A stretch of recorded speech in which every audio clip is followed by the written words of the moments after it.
Bonjour à toutes, bonjour à tous. J'espère que vous êtes en pleine forme avec un moral d'acier. Aujourd'hui, nous allons faire une vidéo en duo introducing Margot pour parler de la réforme des retraites. Vous vous souvenez de la première fois où vous vous êtes demandé c'est quand la retraite? Moi, c'est à peu près le premier jour de mon stage de troisième en entreprise. À l'époque, ça me paraissait déjà super loin. Maman, à quel âge peut-on partir à la retraite? Ah ben, à 60 ans, mais il faut que tu aies cotisé 37 ans. Mais depuis, ça a encore été repoussé. Par Balladur en 1993. Les temps sont durs, vous allez devoir cotiser 40 ans. Puis par Fillon en 2003. Les fonctionnaires aussi, allez, 40 ans. Et puis Woerth en 2010. Les temps sont encore plus durs. Va falloir bosser jusqu'à 62 ans. Qui sait, peut-être que ça va passer. On tente. C'est passé. Alors, c'est vrai que quand j'avais 20 ans, entre 60 et 62 ans, je voyais pas trop la différence. Je me disais juste que ça faisait un peu loin. Mais 10 ans de salariat plus tard, c'était devenu un peu plus concret. Alors, quand la Macronerie a annoncé son projet de retraite à points, j'ai voulu en savoir un peu plus sur le sujet. Et au premier abord, ça va plutôt du rêve. 1000 milliards de mille sabords. Alors, jetons un œil à ce rapport de Levoix. Simplification des calculs, alignement des régimes, reflet de la carrière, réduction des inégalités pour les femmes. Ça claque! Dans le rapport, pour qu'on comprenne à quel point le projet est bien, il y a des retraites K-type, en mode avant-après.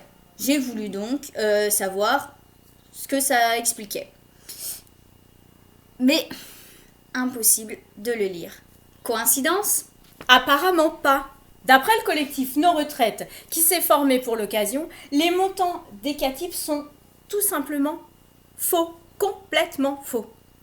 Par exemple, dans le rapport, on fait la connaissance de Marine, née en 1980, employée au salaire moyen pendant toute sa carrière. Ah, bah moi ça m'intéresse parce qu'avec ma sciatique, je sais pas jusqu'à combien de temps je vais pouvoir tenir. D'après le rapport, si Marine travaille jusqu'à 62 ans, elle toucherait 1939 euros.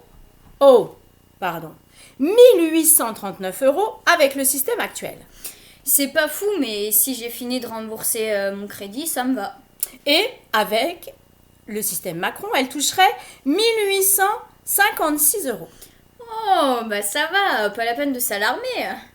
Ouais, sauf que ce calcul, ils ont fait comme si aujourd'hui on devait cotiser 44 ans, alors qu'on doit cotiser 43 ans. La vraie retraite de Marine aujourd'hui serait de 1995 euros. Ça fait que je perds à peu près 130 balles par mois. Et puis les pensions, mais elles sont calculées en montant et pas en pourcentage. 1800 euros par mois aujourd'hui, ça paraît correct, mais dans 30 ans. Sur les 30 dernières années, les prix ont augmenté de 60%. Alors c'est probable que 1800 euros d'aujourd'hui, dans 30 ans, ça correspondra à 1000 euros actuels. En tout cas, quand on regarde les calculs refaits par le collectif et les bons chiffres, et en pourcentage, eh ben, pas de mystère, hein.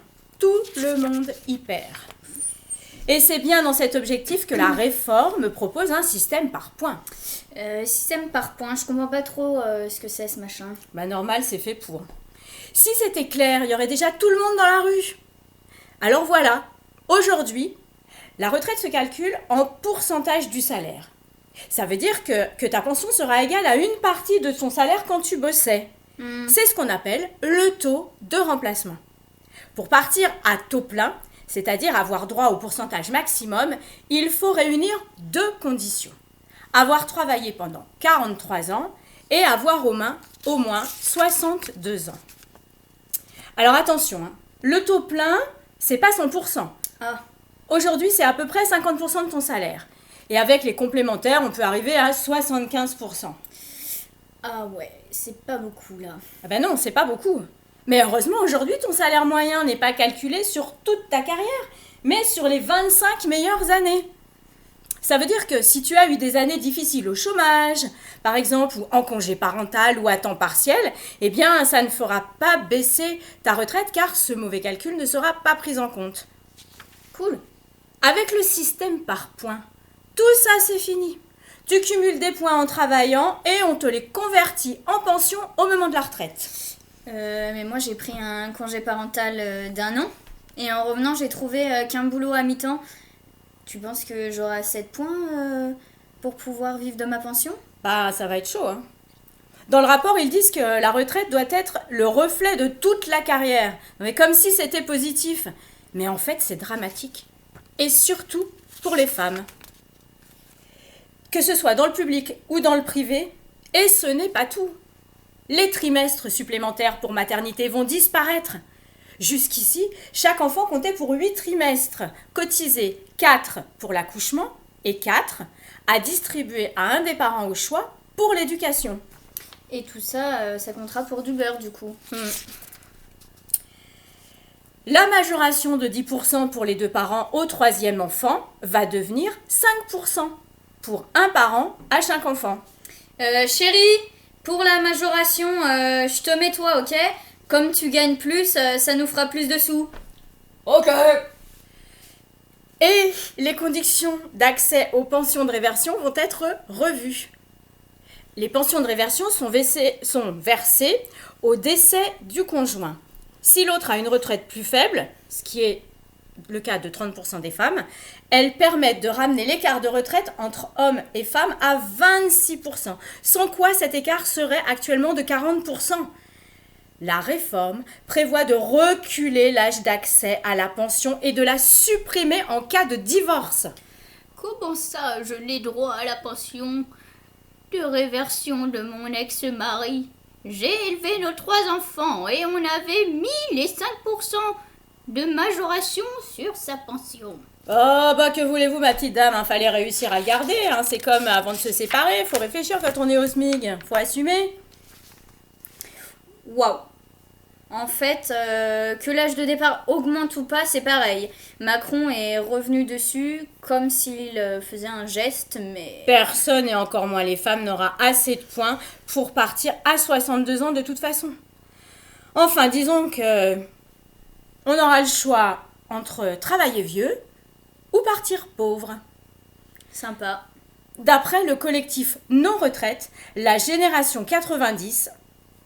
Moi pourrait avoir la même retraite qu'aujourd'hui, à condition qu'elle travaille jusqu'à plus de 67 ans pour certains profils, c'est-à-dire plus de 45 ans de cotisation. Ok, on s'arrête là pour aujourd'hui parce que c'est assez dense en renseignements. On se retrouve demain avec Margot pour la suite de cette explication de la réforme des retraites. Merci de tout cœur à Emma pour sa BD qu'elle a mise au public pour comprendre mieux le système tortueux de la réforme des retraites. Merci pour les pouces bleus, merci de vous abonner, merci d'en parler autour de vous, de partager. Et n'oubliez pas, si vous voulez, de faire des dons sur notre page Hello Asso Festival Feu d'Artifice. À demain, portez-vous bien. Salut!